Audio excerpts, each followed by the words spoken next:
Hello everyone. I welcome you all to our channel Exam Time. I hope you all are doing very well. So this is our lecture 12, and in this lecture we are going to study about learners characteristics, right? So इस lecture में हम पढ़ेंगे learners के characteristics के बारे में and the characteristics of adolescent and adult learners on the basis of academic changes, social changes, emotional and cognitive changes, and we will also study about the individual differences. Okay, so let us start. Before we start, there is a beautiful quote. So let us see it. The struggle of the mind to keep itself free from every sort of bondage. The struggle of the mind to keep itself free from sort of bondage, to remain curious, open, unsatiated in all its relation with nature.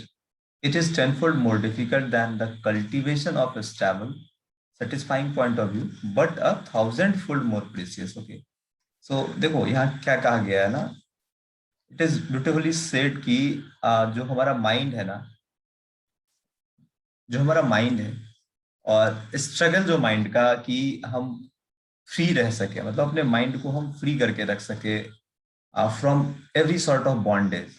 क्योंकि देखो हर हमेशा कहीं ना कहीं आपका दिमाग देखिए किसी न किसी उलझन में बंधा रहता है, कहीं ना कहीं फंसा रहता है, किसी चिंता में, किसी अफसोस में, किसी रिग्रेट में, किसी प्रॉब्लम में, हमेशा आप चिंतित रहते हो। ठीक है, तो ये जो दिमाग का एक संघर्ष है ना, इन सब से छुटकारा पाने का, तो ये अगर आप कर लेते हो कि आप अपने माइंड को इन सब से अलग करके ये रखने में कामयाब होते हो, then to remain your mind as a curious, open and satiated. Okay, so in relation with all the nature, तो हमारा माइंड इतना ज्यादा फ्री होता है कि चीजों को लर्निंग करने में आपको बहुत ही ज्यादा मदद मिलता है। अगर एक फ्री माइंड है तो वो जितनी दफा सीख सकता है चीजों को, वही चीज अगर कोई एक स्ट्रगल्ड माइंड को या जो ऐसा दिमाग जिसके चारों तरफ आप देखोगे कुछ ना कोई चिंताएं, कोई ना कोई अनिश्चितताएं बढ़ी हुई रहती है।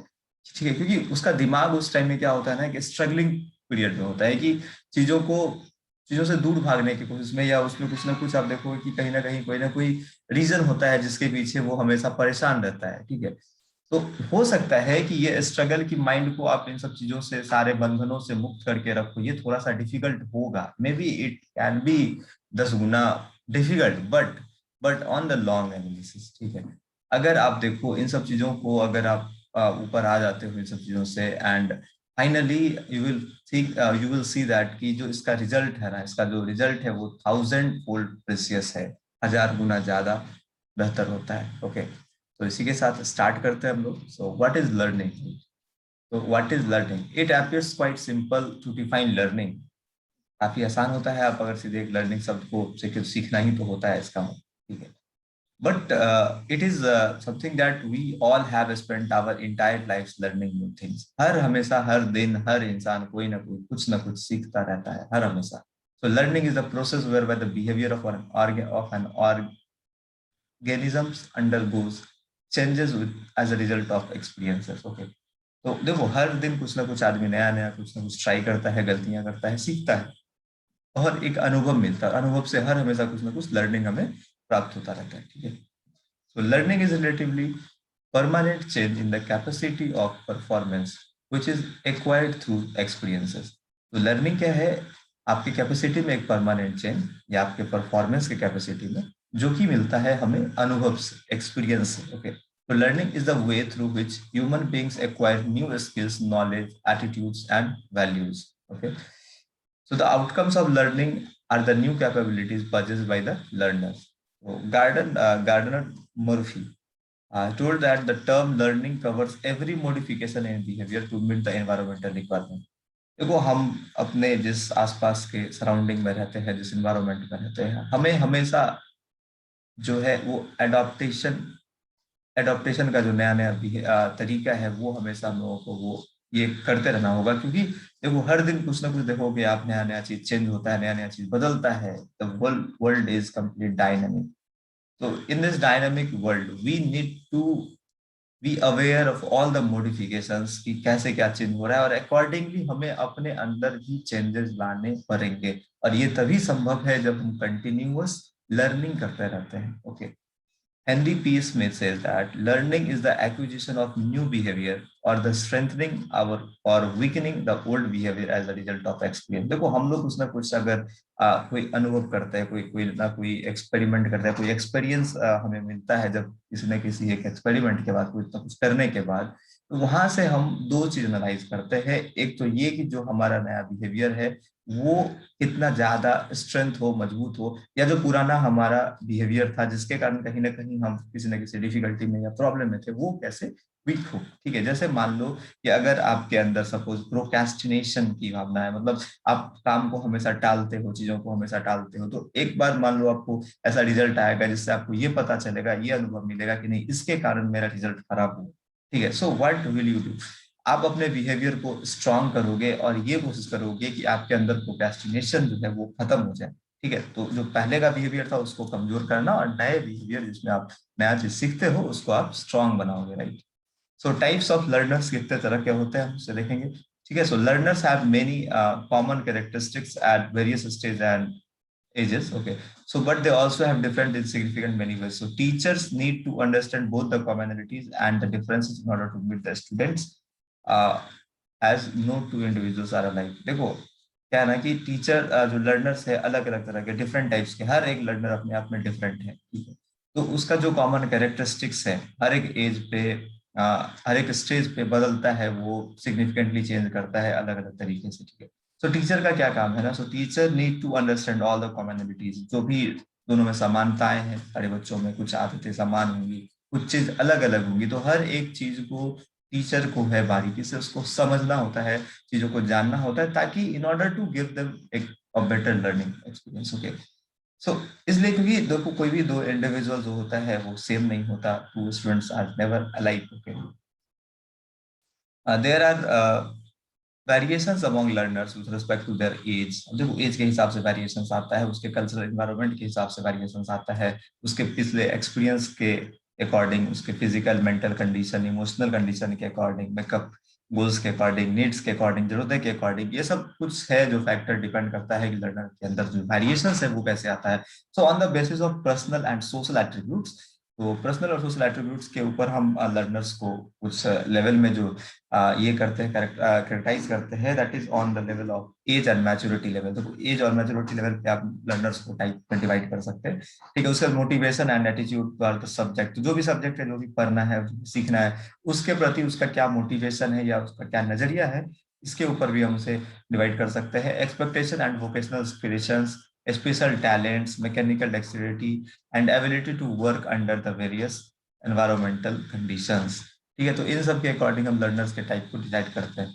तो see there are basically many types of learners, तो हम लोग उस टाइप्स को डिस्कस करेंगे यहाँ पे। तो सबसे पहले हमारे पास है field independent and field dependent learner. Okay, तो यहाँ देखो फील्ड का क्या मतलब है। फील्ड का मतलब है कि हमारे आसपास का जो रीजन है, जो हमारा सराउंडिंग है, तो कुछ लोग ऐसे होते हैं जो कम या ज्यादा इन्फ्लुएंस्ड होते हैं इस सराउंडिंग से। ठीक है, व्हेन परफॉर्मिंग द स्किल्स और लर्निंग, जब कुछ सीख रहे होते, कुछ कर रहे होते, तो उससे या तो कोई बहुत ज्यादा इन्फ्लुएंस होता है, कोई कम इन्फ्लुएंस होता है। जो फील्ड इंडिपेंडेंट लर्नर्स होते हैं, जो फील्ड इंडिपेंडेंट लर्नर्स होते हैं, वो रिलायबली कम रिलाई करते हैं टीचर्स के ऊपर। They don't rely too much on teacher or other learners for support. Okay, so basically they are like self learner type, because they are field independent, मतलब surrounding से, यानी सराउंडिंग में, यानी कि जो उसका सपोर्ट मटेरियल जो टीचर है उस पर वो उतना ज्यादा डिपेंड नहीं करता। नाउ फील्ड इंडिपेंडेंट, फील्ड, और ये फील्ड इंडिपेंडेंट है, और ये, हाँ right, field independent learners perceives analytically. Okay, तो चीजों को वो अपने अकॉर्डिंग एनालाइज करता है और सीखता है। They see object separately from surrounding fields and they prefer to work self structure situation and have self defined goal. तो अपना सेल्फ डिफाइंड गोल होता है, सेल्फ स्ट्रक्चर्ड सिचुएशन होता है, उसके अकॉर्डिंग वो सारी चीजों को सीखते हैं। ठीक है, in classroom activities such as extensive reading writing which learners can carry out alone are useful for field independent learners. तो देखो क्लासरूम में भी आप देखोगे बहुत सारे ऐसे बच्चे होते हैं जो कि जैसे मान लो टीचर अपना पढ़ा रहा है, वो तो ठीक है, वो काम कर रहा है, बट एक अलग साइड से उसका अपना जो होता है एक पैरेलल जो तरीका है पढ़ने का, सीखने का, वो चलता रहता है। वो अपने अकॉर्डिंग भी चीजों को मैनेज करता है, चीजों को समझता है, ये करता है। ये नहीं कि टीचर पढ़ा रहा है तभी वो पढ़ेगा।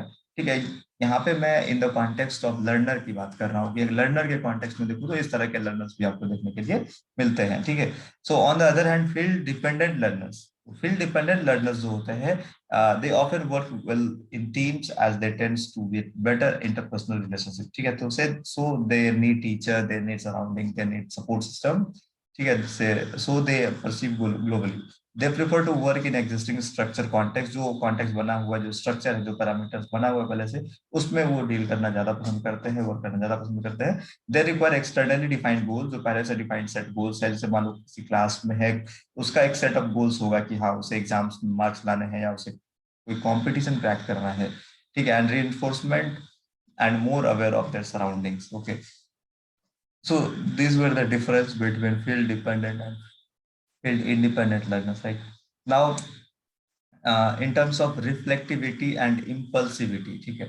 तो इन दोनों के ऊपर हम देखते हैं क्या डिफरेंसेस आपको देखने के लिए मिलेगा। तो when a question is posed that some students take long to respond, others quick in response. देखो, जब कभी भी सवाल पूछा जाता है क्लास में, ठीक है, तो उसमें आपको दो तरह के बच्चे होते हैं, जो कि बहुत जल्दी उस चीज को रिस्पॉन्स करता है, और कुछ बच्चे ऐसे होते हैं दो दोस्त who take very long time to respond, right.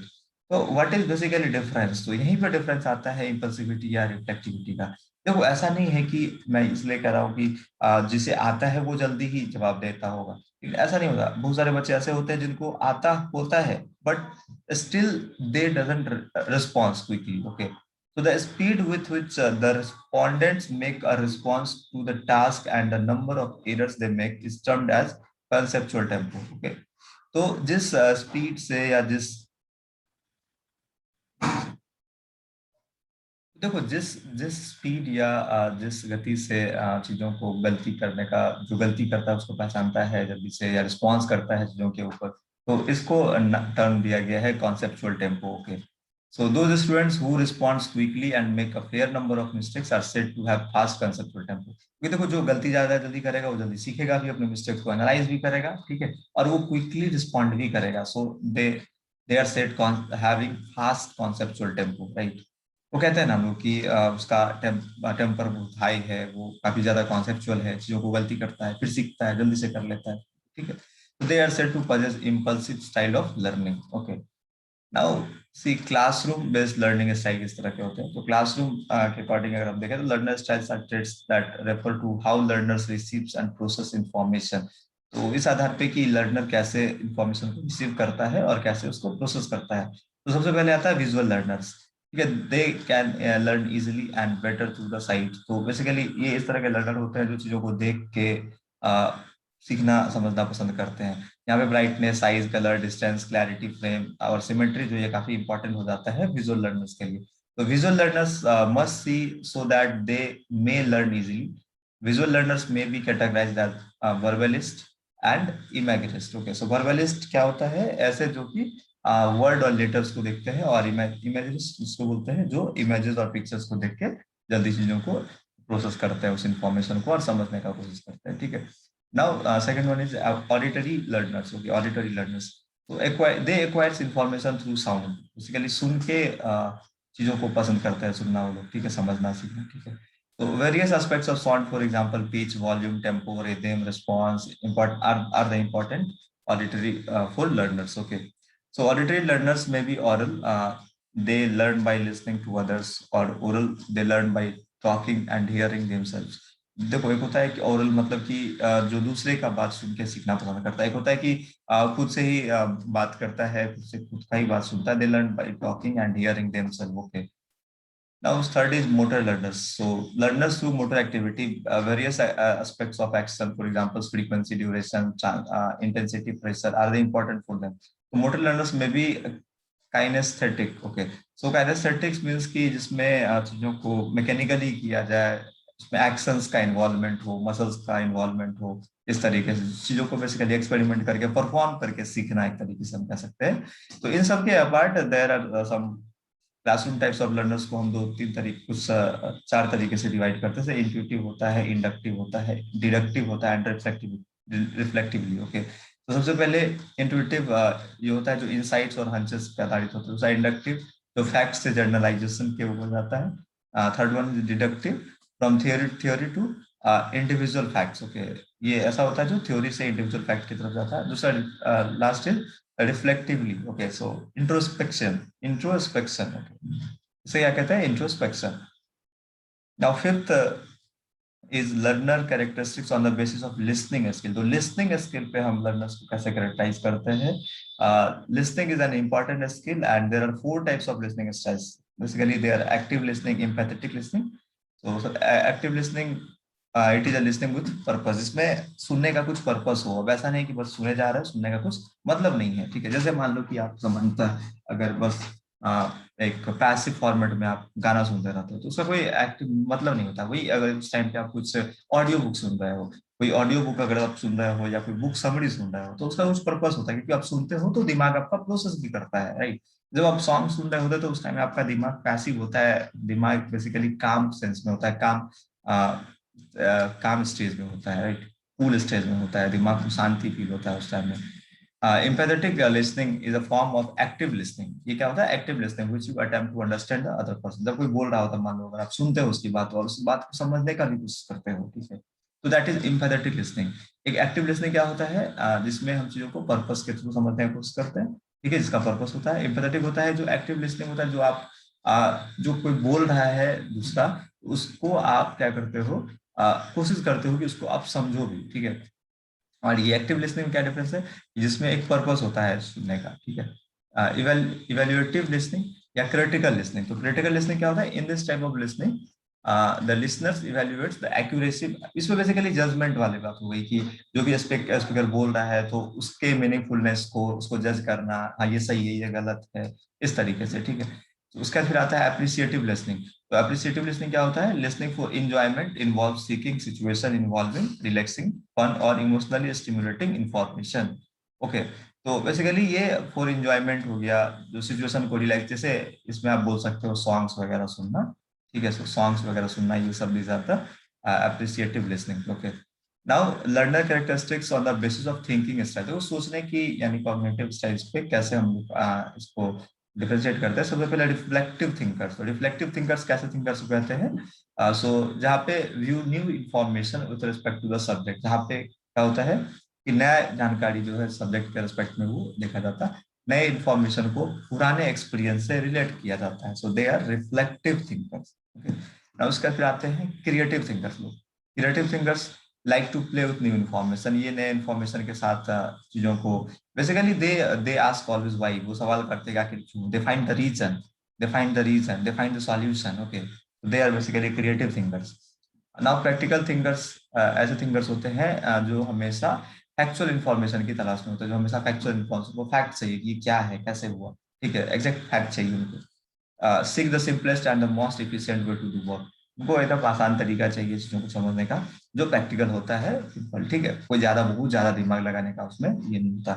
So fourth is conceptual thinkers. तो conceptual thinkers accept new information after seeing the big picture. जब तक पूरी तरीके से सारी चीजों को समझ नहीं जाता तब तक इन्फॉर्मेशन को वो एक्सेप्ट नहीं करते, ठीक है।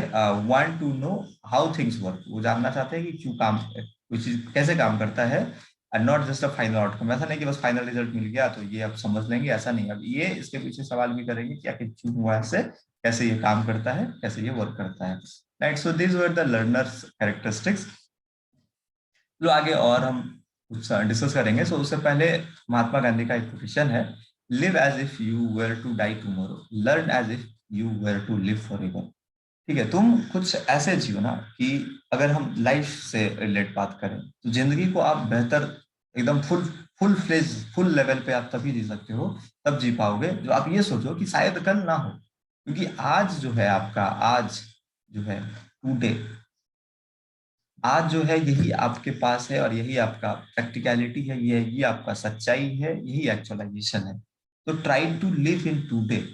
आज को पूरी तरीके से जियो। अब देखो इसका एक अलग सेंस भी मतलब निकलता है कि आज को जीने का मतलब क्या है कि हम आने वाले फ्यूचर के प्लानिंग को छोड़ दें, आने वाले फ्यूचर के लिए जो काम कर रहे हैं, जो हम एग्जाम देंगे, जो मान लो हम नेट का एग्जाम देंगे, क्या उसकी प्रिपरेशन को करना छोड़ दें, आज एंजॉयमेंट करते? नहीं, वो नहीं होता है इसका मतलब। उसका मतलब होता है कि जो आप जो भी कर रहे हो, जो भी आपका गोल्स है, जो भी आपने अपनी लाइफ का पैरामीटर्स को सेट किया है, उसको पूरी ऑनेस्टली, पूरी ईमानदारी से उसको कंप्लीट करो, अपने आप को फुलफिल करो।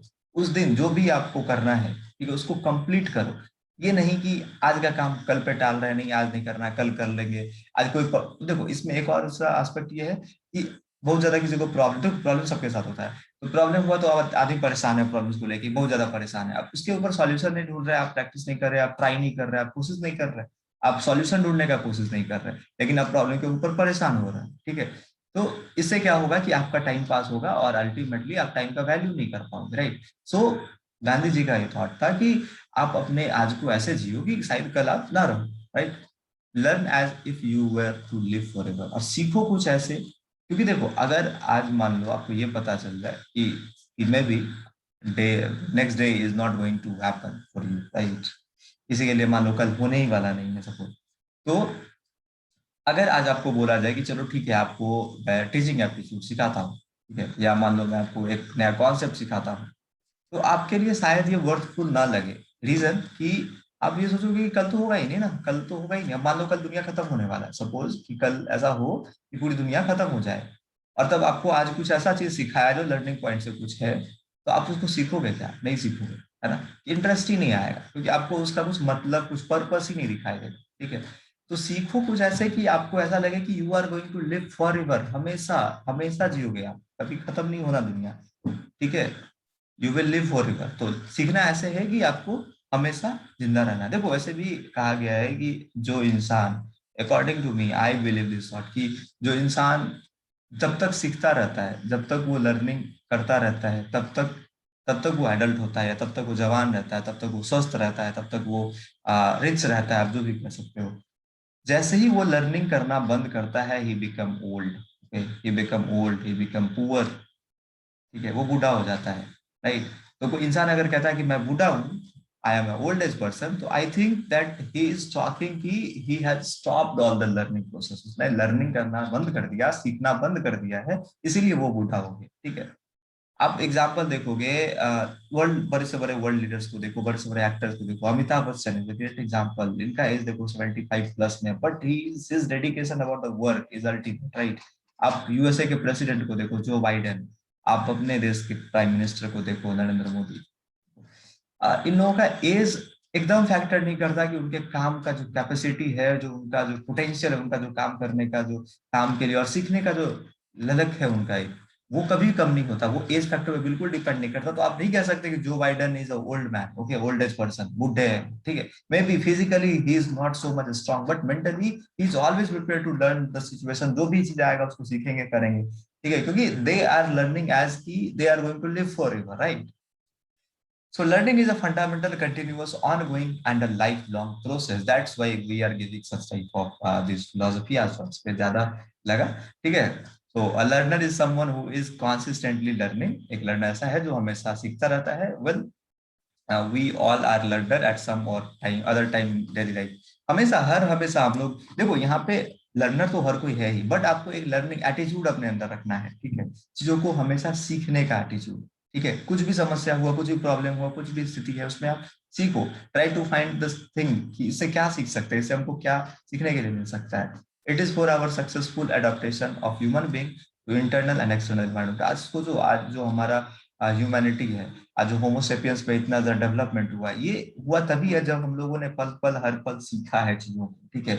अगर मान लो ये सीखने की टेंडेंसी ना होती, तो शायद आज आप ओल्ड, अगर आप पीछे का देखो तो शायद आज भी स्टोन एज या ब्रोंज एज में ही हम लोग होते हैं, ठीक है। तो आज का इतना ज्यादा डेवलपमेंट, एडवांसमेंट जो हमारे ह्यूमैनिटी में, हमारी सोसाइटी में हुआ है, that is also due to the learning, okay. तो it should be according to the physical and intellectual ability of the learner. Both teachers and learner must be aware of this fact, okay. तो इन सब जानकारियों से learner और teacher जो है दोनों अवेयर होना चाहिए। Here we are going to were first going to discuss the concept of adult. अब यहाँ पे इंपॉर्टेंट, काफी इंपॉर्टेंट क्वेश्चंस काफी सारे इससे बनते हैं, adolescence and adult learners, okay. तो नेट भी आपको एमटीए का जो क्वेश्चन पेपर बनता है अब रिसेंटली, ये हमेशा फोकस करते हैं एडोलसेंस और एडल्ट लर्नर के ऊपर, ठीक है, और उनके ऊपर के कंपैरिजन के ऊपर। तो चलो उससे पहले बात करते हैं एडोलसेंस लर्नर क्या होता है, राइट। एडोलसेंस लर्नर, तो एडोलसेंस का क्या मतलब है? एडोलसेंस का मतलब है टू इमर्ज, इसका मतलब है to emerge, to achieve identity, right, to emerge and to achieve identity. It is a time for maturing of mind and behaviors. ये ऐसा टाइम होता है जिस टाइम में हमारा माइंड मैच्योर हो रहा होता है, हमारा हमारा जो लर्निंग सिस्टम है, हमारा जो बॉडी का अलग अलग तरीके का जो फंक्शनैलिटीज है, वो पूरा एक ऐसे लेवल में होता है जहाँ पे उसका एक ट्रांजिशन होता है, क्योंकि यहाँ पे एक रैपिड डेवलपमेंट शुरू होता है। It is not an age but a stage, ये एक एज नहीं है, ये एक पूरा स्टेज है। इसको हम बेसिकली तीन मेजर स्टेजेस में डिवाइड करते हैं। First early adolescence, middle adolescence and let adolescence, right. So early adolescence is the period of 10 to 12 years।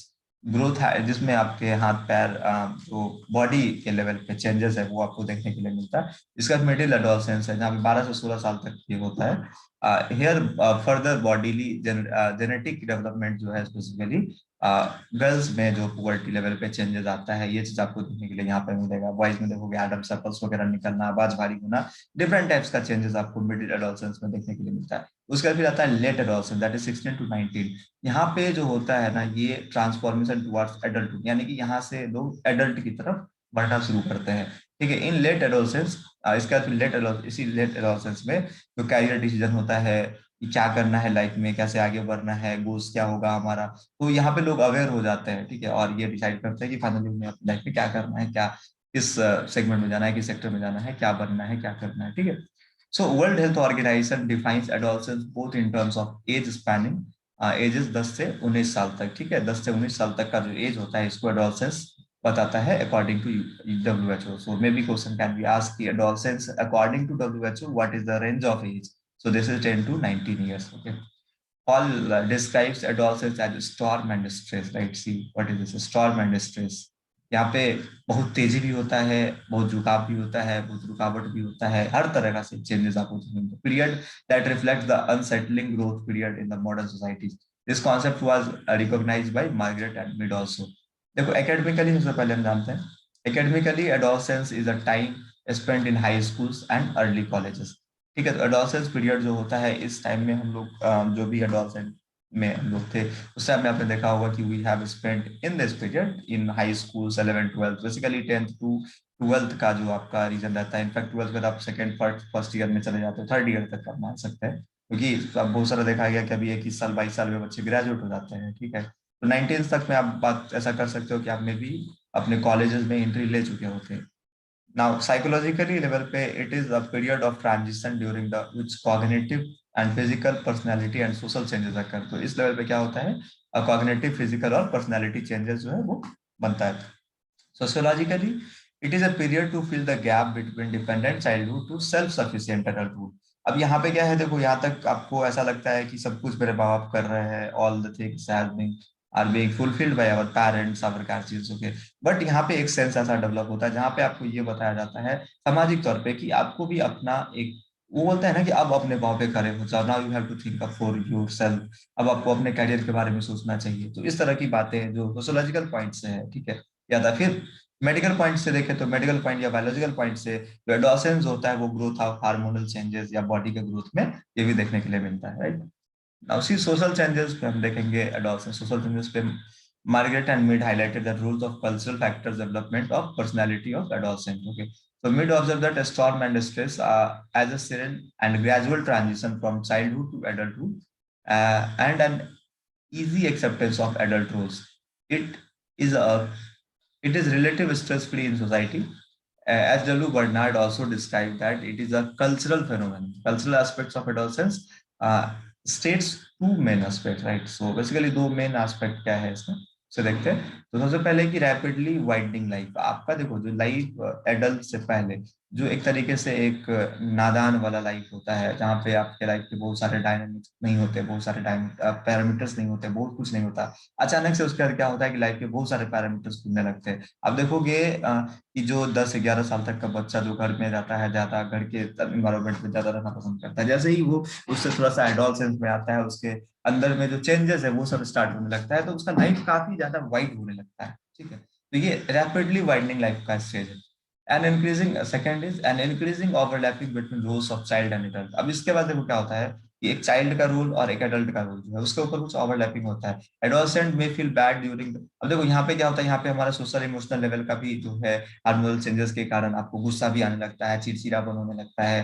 ठीक है, क्योंकि थोड़ा सा भी बात होगी यहाँ पे जो है ना माइंड में आप देखोगे कि जो हमारा हार्मोनल लेवल है वो एकदम ट्रांजिशन फेज में होता है यहाँ पे, क्योंकि सब कुछ बदल रहा होता है सिचुएशन, बॉडी के लेवल पे, माइंड के लेवल पे, हर लेवल। ठीक ठीक है, तो values, emotional tensors, extremes attitudes, ये सारा कुछ जो है इस लेवल पे भी आ जाता है विद फास्ट ग्रोथ।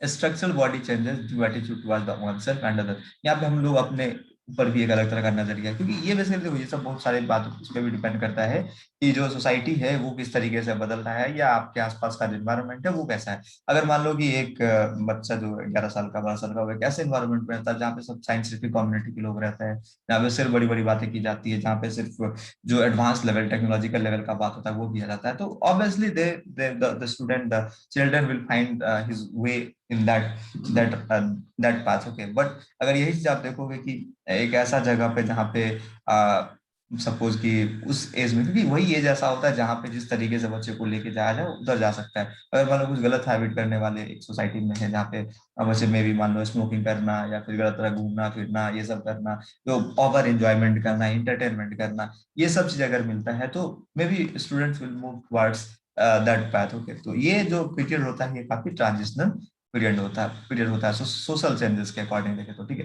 फिर इमोशनल चेंजेस भी यहाँ पे उसी के अकॉर्डिंग आता है।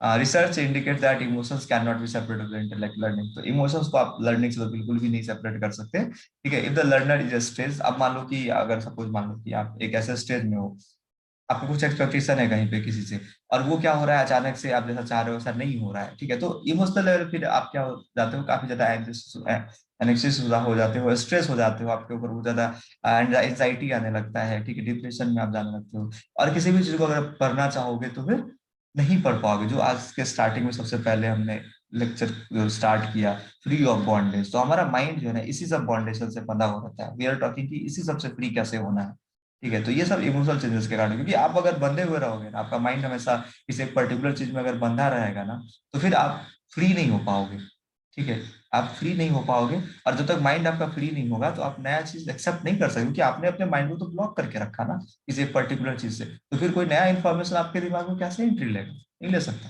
राइट।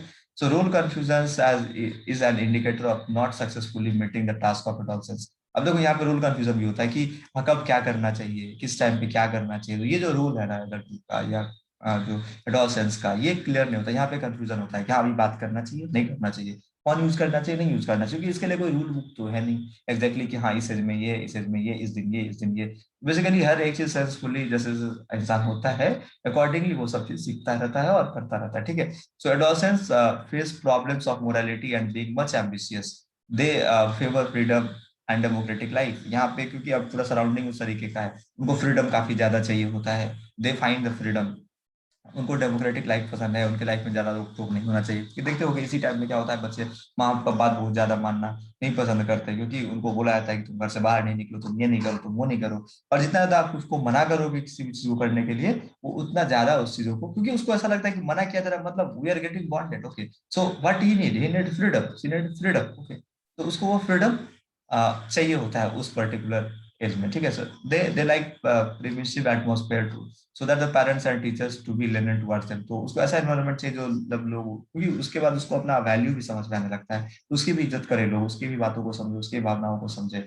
वो फिर उसका अगर मान लो उस तरीके का नहीं हुआ तो मे भी उसका नेचर जो रेबेलियन भी हो जाता है, ठीक है। Early puberty cognitive changes with the worst outcomes of the girls and boys. Okay, ठीक है, यहाँ पे पुबर्टी में चेंजेस भी आपको देखने के लिए मिलता है जो गर्ल्स और बॉयज में ये होता है, ठीक है। It impact decision making controls also, यहीं पर डिसीजन मेकिंग कंट्रोल जो होता है ये सभी इम्पैक्ट करता है। Emotional changes with the unique combination of genes, brains, environment, experience and cultural development. अब देखो ये जो इमोशनल चेंजेस है ये किस किस बात पर डिपेंड करता है, कॉम्बिनेशन ऑफ जीन्स, ठीक है, सब ब्रेन, इन्वायरमेंट, उसके बाद एक्सपीरियंस एंड कल्चर से, कल्चर, और यही सब मिलकर क्या करता है आपके डेवलपमेंट को सेट करता है। There is more self consciousness about the physical appearance. इसी स्टेज में क्या होता है कि हम अपने ऊपर ज्यादा फोकस करते हैं, ज्यादा सुंदर दिखना, ज्यादा ये करना, ज्यादा अच्छा लगना, ठीक है, क्योंकि आपको ऐसा लगने लगता है कि now peoples are thinking about मी।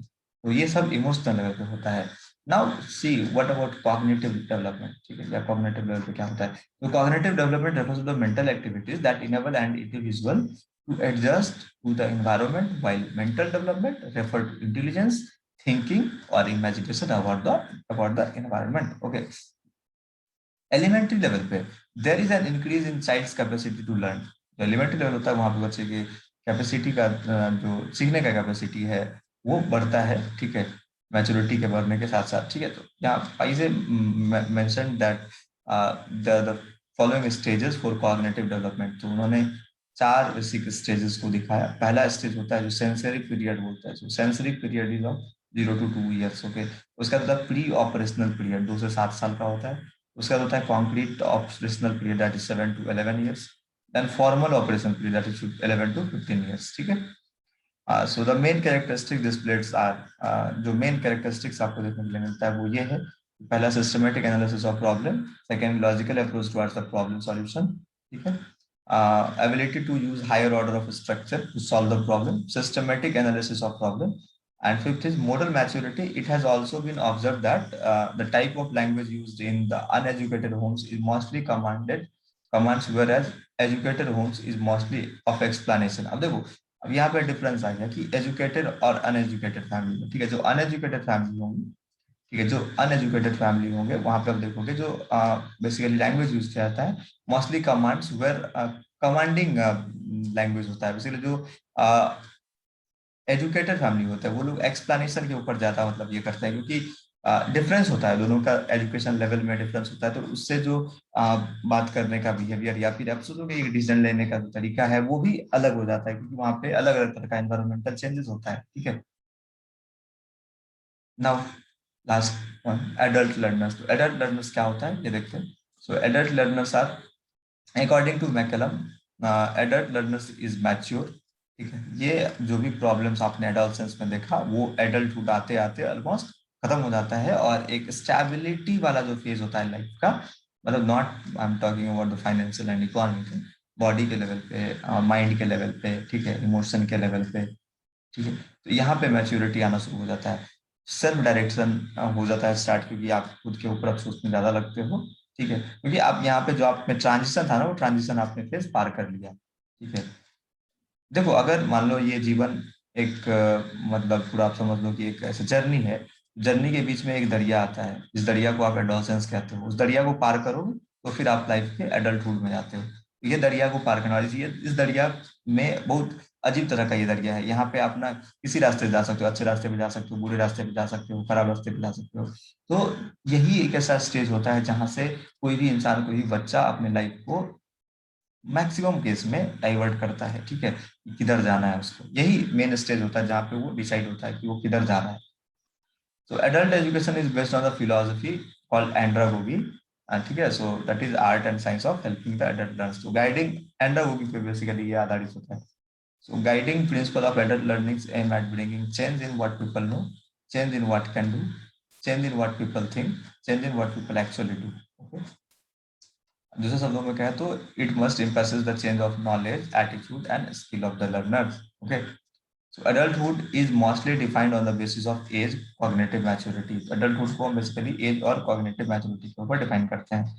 ठीक है, तो इंडिया में adulthood is defined between the somewhere age between 15 to 35 years। Okay, 15 to, क्योंकि देखो 19 साल तक में भी किसी किसी का एडोलसेंस रहता है, बाकी मान लो कुछ बच्चे 17 16 17 18 साल में ही वो थोड़ा ज्यादा मैच्योर हो जाते हैं। ठीक है, तो बेसिकली 15 से 35 साल का जो एज होता है दैट इज कॉल्ड एडल्टहुड। हाँ, तो यूनेस्को एंड ऑर्गेनाइजेशन फॉर, इसको बोलते हैं OECD, जो आपने नाम सुना होगा, organization organization for economic cooperation and development. ठीक है, defines that it is between 24 to 65। तो OECD के अकॉर्डिंग 24 से 65 साल का जो एज होता है that is for adulthood, and UNESCO के according this is for between 15 to 35 years। Adult learning process may be systematic learning process, be it formal or non-formal। It may be self-mentored, corporate sponsored, or may be undertaken to full time or part time। मतलब क्या है कि जो adult learner होता है basically self centred होता है, may B इसमें फॉर्मल नॉन फॉर्मल दोनों आपको एजुकेशन टाइप का ये लर्निंग मिलेगा। ठीक है, उसका फिर अगर मान लो आप कहीं जॉब कर रहे हो तो वहाँ पे आप, कॉर्पोरेट स्पॉन्सर्ड का मतलब ये बोलते हैं कि अगर आप कुछ सीख रहे हो, कुछ कर रहे हो, तो वहाँ पे आपको जो फंडिंग है या फाइनेंस है वो आपका जो कॉर्पोरेशन है या जो आपका ऑर्गेनाइजेशन है वो देता है। ठीक है, तो यहाँ पे बेसिकली कुछ लोग फुल टाइम लर्नर या फिर पार्ट टाइम लर्नर जो होते हैं वो इस तरीके के डिवीजन में यहाँ पे आते हैं। ठीक है, so basically this is all thing about adult learners. ठीक है, और कुछ हम डिस्कस करेंगे एडल्ट लर्नर्स के ऊपर। सो कैरेक्टरिस्टिक्स अगर लर्निंग की बात करें तो यहाँ पे क्या होता है, ऑटोनॉमस होता है, सेल्फ डायरेक्टेड होता है, राइट। यहाँ पे बेसिकली कोई ज्यादा दबाव नहीं कि यही करना वो करना, वो उनके ऊपर होता है कि क्या पढ़ना है, कितने सारे कोर्सेज करने हैं, क्या क्या सीखना है, स्किल सीखना है, क्या सीखना है, ठीक है। सेल्फ रिस्पेक्ट काफी इंपॉर्टेंट होता है, प्रैक्टिकलिटी के ऊपर ज्यादा फोकस होता है, रेलेवेंस ओरिएंटेड होता है चीजों को। अब ये नहीं कि फालतू चीज किए जा रहे हैं, वही चीज करना है जो इंपॉर्टेंट है, जिसका कुछ मतलब बनता है, ठीक है। सो लिव्ड एक्सपीरियंसेस एंड नॉलेज, अब यहाँ पे क्या होता है, एक्सपीरियंस के साथ साथ नॉलेज भी गेन किया जाता है। और बेसिकली सबसे मोस्ट इंपॉर्टेंट क्या है कि they are goal oriented, right. यहाँ पे जो एडल्ट होते हैं उनका ये सबसे बड़ा कैरेक्टरिस्टिक है कि they are goal oriented, right. उसका है principle of adult learning. So सबसे first is leadership, then experience, appeal, respect and novel styles, ठीक है। तो ये सारा जो कैरेक्टरिस्टिक्स है ये आपको प्रिंसिपल मिलेगा इसमें एडल्ट लर्निंग के लिए, ठीक है। इसके बाद हम कुछ सब डिफरेंसेस देखेंगे एडल्ट और एडोलसेंस के बीच में, ठीक। तो जल्दी से इस सारे डिफरेंसेस को कवर करते हैं हम लोग। तो लर्नर के बेसिस पे अगर देखोगे तो एडोलसेंस लर्नर कौन से लर्नर होते हैं, जो डिपेंडेंट होते हैं टीचर पे, basically learner as a learner. अगर एडल्ट लर्नर जो होते हैं सेल्फ मोटिवेटेड या सेल्फ डायरेक्टेड होता है। रूल्स ऑफ लर्नर एक्सपीरियंस की अगर बात करें तो जो एडोलसेंस होता है उनका एक्सपीरियंस ज्यादा नहीं होता, ठीक है। बेसिकली रिसोर्सेज ज्यादा यूज करते हैं लोग, और एक्सपीरियंस ऑफ इंस्ट्रक्टर जो है, जो पढ़ाने वाला है, उसका ज्यादा इन्फ्लुएंस होता है। बेसिकली यहाँ पे एडल्ट में क्या होता है कि लर्नर काफी ज्यादा अपने लाइफ का एक्सपीरियंस वो देख चुका होता है, प्रोस कॉन्स पता होता है लाइफ का उसको। So adult are basically rich resource. यहाँ पे जो रिसोर्स होता है ये भी काफी एक दूसरे के ऊपर डिपेंड करता है कैसा क्या रिसोर्सेस होगा, ठीक है, वो सारे कंडीशंस के ऊपर। So experience becomes source of self identity, ठीक है। यहाँ पे जो एक्सपीरियंस है उसका सेल्फ आइडेंटिटी का मेन सोर्स बनता है, right. So now orientation to learning. Learning के वर्ड ओरिएंटेशन पे क्या दोनों में डिफरेंस है ये देखते हैं। Learning is a process of acquiring prescribed subject matter, ठीक है। यहाँ बेसिकली सब्जेक्ट मैटर ज्यादा इंपॉर्टेंट होता है, और इसमें क्या होता है, रियल लाइफ टास्क ज्यादा इंपॉर्टेंट होता है। इसके बाद contents unit are sequenced according to the logical subject matter. जो सब्जेक्ट मैटर, जो सब्जेक्टिव जो पढ़ाई है, बेसिकली सिस्टमेटिक जो पढ़ाई होता है उसके अकॉर्डिंग ही होता है। और यहाँ पे लर्निंग ऑर्गेनाइज होता है वो लाइफ वर्क, आपके लाइफ के अकॉर्डिंग। मान लो आपको भी किस चीज का रिक्वायरमेंट है लाइफ के लिए, ठीक है, not for the degree, not for the course basically. तो ये बेसिक डिफरेंस है आपको ओरिएंटेशन फॉर लर्निंग। अब फिर मोटिवेशन क्या क्या होता है यहाँ पे। मोटिवेशन होता है बेसिकली फॉर एक्सटर्नल रिवार्ड, जैसे कि पनिशमेंट, कि डर से कुछ बच्चे पढ़ते हैं, कुछ कंपटीशन ग्रेड्स के लिए, कुछ फेल फेल नहीं कर जाए इसके लिए, क्योंकि यहाँ पे एक्चुअल जो मैच्योरिटी है ना वो तो आया नहीं रहता, तो दैट्स वाई। और यहाँ पे बेसिकली मोटिवेशन जो होता है वो इंटरनल इंसेंटिव्स होता है, recognition for better quality of life, self confidence आना, एक्चुअलाइजेशन होना, अपने आप को सक्सेसफुल बनाना, हायर गोल्स को अचीव करना, ठीक है। So the need to know in order to perform more effectively in some aspect of one's life is important. Okay. Now some more differences. अगर diagnosis of needs की बात करें तो primarily teaching system and teacher. तो यहाँ पे basically primarily by teaching system and teacher, तो जो basically ये होता है adolescence में, learner में, तो ये होता है कि primarily they are teaching, they are being taught by teaching system and teacher। यहाँ पे म्यूचुअल असेसमेंट होता है लर्नर का बेसिकली, ठीक है। तो इसका फिर मतलब कि उनकी जरूरतों को, मान लो अगर ये करना, डायग्नोसिस करना है कि कहाँ क्या ये है, जरूरत है इस चीज में, तो बेसिकली यहाँ पे टीचर या जो सिस्टम होता है टीचिंग का वो रिक्वायरमेंट को फाइंड आउट करता है, और यहाँ पे म्यूचुअल असेसमेंट से आता है, ठीक है। Planning of curriculum, basically teacher और जो सिस्टम होता है उसके द्वारा किया जाता है। लर्नर, यहाँ पे लर्नर या फैसिलिटेटर जो होता है उसके द्वारा किया जाता है। ऑब्जेक्टिव क्या होता है, दिस इज इंपॉर्टेंट। ऑब्जेक्टिव क्या होता है, objectives are set by the teaching system, किसमें, एडोलसेंस में, ठीक है। उसके बाद प्री डिटरमाइंड होता है, फ्लेक्सिबल होता है। एडल्ट में आप देखोगे कि ये बेसिकली म्यूचुअल नेगोशिएशन से सेट होता है, या आप भी उसमें पार्टिसिपेट करते हो कि नहीं इसके अकॉर्डिंग ऐसा होना चाहिए, मेरे अकॉर्डिंग ऐसा होना चाहिए, तो ऐसा होगा। बेसिकली दे आर फ्लेक्सिबल, और यहाँ पे इनफ्लेक्सिबल होता है क्योंकि ये बदलता नहीं है, ये चेंज हो सकता है। फिर designing of the learning plans, तो लर्निंग प्लान्स होता है वो बेसिकली टीचर्स के कंटेंट पे डिजाइन किया जाता है। पूरा फिक्स कोर्स सिलेबस होता है, लॉजिकल सीक्वेंस होता है। यहाँ पे लर्निंग कॉन्ट्रैक्ट्स होता है, लर्निंग प्रोजेक्ट्स होता है, readiness sequence by the readiness basically, ठीक है। नाउ लर्निंग एक्टिविटीज के ऊपर देखें तो passive teaching method like transmitted techniques, assign tradings etcetera, ठीक है। तो ये सब इसमें आपको देखने के लिए मिलेगा कि जो बेसिकली पैसिव टीचिंग वगैरह होता है, ये सब मेथड यहाँ यूज किया जाता है। और यहाँ पे कंप्लीट एक्टिव ट्रेनिंग मेथड का यूज किया जाता है, जिसमें पूरा प्रैक्टिकलिटी के ऊपर फोकस किया जाता है, ठीक है। सो डिमांड फॉर लर्निंग यहाँ पे क्या है, learning must balance life responsibility with the demands of learning, right. But here learners can devote more time अब यहाँ पे देखो, अब 8 घंटे का क्लास है, 7 घंटे का स्कूल है, बस इतना इधर करना है। यहाँ पे ये डिपेंड नहीं करता, ये आगे पीछे अपना अकॉर्डिंगली होता है, क्योंकि आपका जो डिमांड है आपके लाइफ के अकॉर्डिंग होता है, ठीक है। So permanence of learning, learning is self initiated and tends to the last long lasting. Learning is compulsory and tends to disappear shortly after instruction. अब देखो यहाँ पे क्या है ना कि बेसिकली मान लो कि आपको सब एक शॉर्ट सब गोल्स अचीव करना है, तो आप यहाँ पे सीखते हो, और मे भी यहाँ हो सकता है कि कुछ टाइम के बाद आपको जो लर्निंग है ये खत्म हो जाए। लेकिन यहाँ पे क्या होता है, सेल्फ इनिशिएशन से स्टार्ट होता है, ये काफी लंबा चलता है, क्योंकि आपने अभी अंडर 10th का जो पढ़ा होगा, क्योंकि वो इस तरीके से करिकुलम डिजाइन होता है, और आपको इतनी बड़ी चीजों को दिखाया जाता है, समझाया जाता है, अगर आप तरीके से पढ़ो तो ये काफी लॉन्ग लास्टिंग तक होता है। फिर क्लाइमेट की बात करें, यानी कि जो बेसिकली इंटरनल क्लाइमेट्स है एडोलसेंस और एडल्ट लर्नर का। एडोलसेंस में आप देखो टेंसनेस ज्यादा होता है, लो ट्रस्ट होता है, formal, cold, authority oriented, competitive होते हैं, जजमेंटल होते हैं। बट यहाँ पे देखोगे इन सब चीजों से दूर होके ये लोग रिलैक्स्ड होते हैं, म्यूचुअली रिस्पेक्टफुल होते हैं, एक दूसरे का इज्जत करते हैं, ठीक है। They are trusting, informal, warm, collaborative and supportive. So basically these are the differences between adolescence learner and adult learner. I hope यहाँ तक क्लियर रहा होगा सबको। देखो, अभी भी इस लेक्चर में भी जो मेरा मानना है फाइनली वो यही है कि जो भी चीज आपने सीखा अभी तक, जो भी चीज आपने सुना, ठीक है, आज 12वां लेक्चर है, तो 12 लेक्चर में जो भी आपने सीखा, इसमें कुछ चीज ऐसा है जो फैक्चुअल्स है, जो कंटेंट बेस्ड है, तो उसके लिए मैं एक अलग से एक ऐसा वीडियो बना दूंगा जिसमें पूरा का पूरा जो फैक्ट्स है वो पूरा कवर अप रहेगा, कवर अप जिसको आपको मे भी मान लो याद करना पड़े, ठीक है। बाकी यहाँ पे जो सबसे इंपॉर्टेंट है, again I emphasis on this, that is sense. ठीक है, आपके ऊपर एक टीचिंग एप्टीट्यूड का जो सेंस है ना वो डेवलप हो जाए। अगर एक प्रॉपर सेंस आपका डेवलप हो, क्योंकि देखो इसमें कितना याद करेगा कोई, ये सब समझने की चीज है, आपके अंदर सेंस आना चाहिए। ये सब सेंस बना रहा है कि हाँ ये अडल्ट सेंस है, ये अडल्ट है, ये सही है, ये गलत है, ऐसे पढ़ना चाहिए, ऐसे नहीं पढ़ना चाहिए, ये पढ़ना सही है, ये पढ़ना गलत है, ऐसे सीखना चाहिए, ऐसे नहीं सीखना चाहिए, ये कैरेक्टरिस्टिक लर्नर का अच्छा है, ये कैरेक्टरिस्टिक अच्छा नहीं है, लर्नर हमेशा मोटिवेटेड होना चाहिए, लर्नर डल नहीं होना चाहिए। तो ये सब कॉमन चीज जो है आपके दिमाग में, ये सेंस नर्व, जब तक आपका जो सेंस है वो जब तक स्ट्रांग नहीं होगा, आप जब तक चीजों को अच्छे से सेंस नहीं करने लगोगे, और ये तभी होगा जब चीजों को बार बार सुनोगे, समझोगे, देखोगे, तभी आप इस चीज को जाके कर सकते हो, ठीक है। तो this is the end of the lecture, and finally thanks for watching, God bless you, and be happy and keep smiling.